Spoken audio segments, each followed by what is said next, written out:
But through phases 0, 1, 2 and 3 I'm probably going to go to work and act normally. I'm going to not tell people I'm prepping for obvious reasons. I don't want people to see that I'm prepping. Obviously a load of soil and wood showing up, but I can kind of fudge that issue. Phase 4, there's now military engagement between both sides with major casualties locally. And by major casualties I mean more than 100 people on each side, and the engagement is ongoing. At that point I'm in full prep mode for this. We will all be calling sick from work and not going back to work until we re-enter phase 3.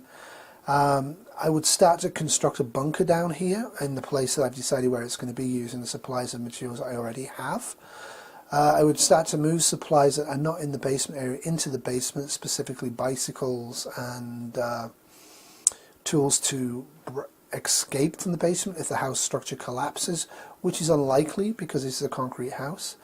The rain barrels that I have on reserve that are out of sight would now be broken out, washed out and filled with tap water and put down here.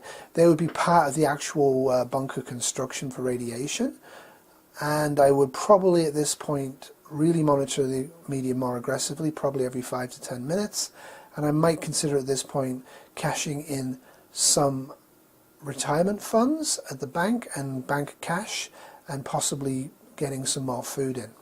That's phase 4.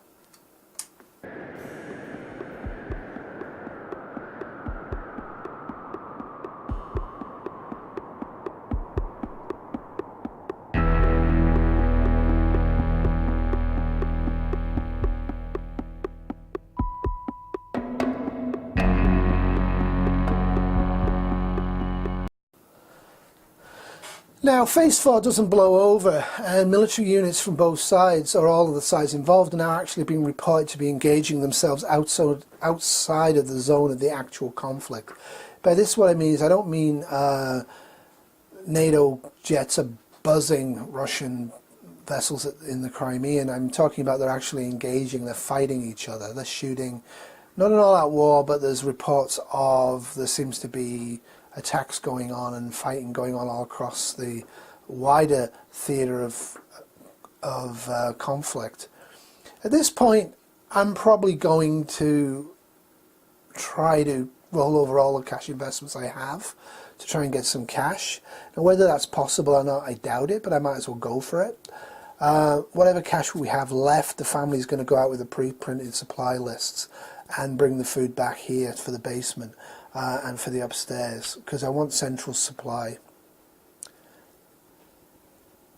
The wood that I would have on hand would be used to support the structure at the top of the basement quite heavily in case of collapse, but also specifically to get ready to cover the basement with soil. If I have soil arrived, I would start putting that soil into trash bags, solid ones, but not completely fill them, make sure they're actually liftable. I think that's a very key thing for us to do here. I wouldn't at this stage put the soil on the ceiling upstairs, but I would start to construct about this much of soil on the sides of the basement structure that I'm going to use. At this point somebody would be designated to listen to the radio 24/7 and to monitor the internet, specifically Reuters and a few other wire services 24/7, because we need to know what's going on. That's phase 5.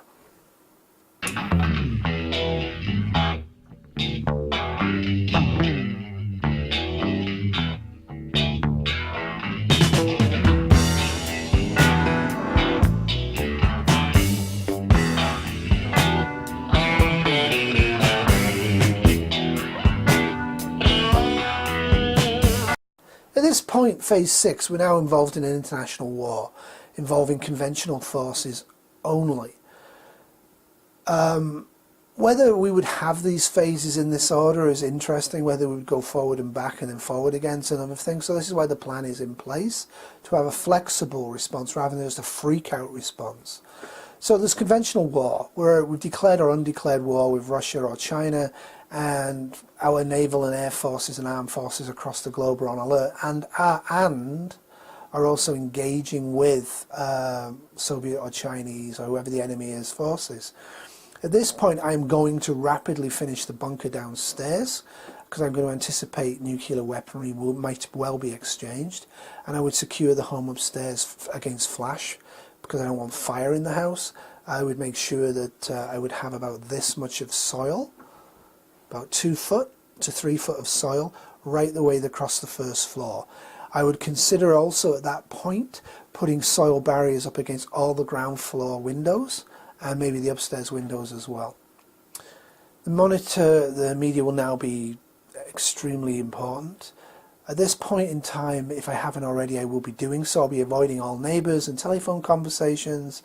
I don't really interest in having long conversations with people. I think that's kind of dull. I know what I'm doing. I'm doing my plan. I'm in phase 6. We need to get serious. I would consider adding extra security preps that I have to the household at this point in terms of both passive and active security.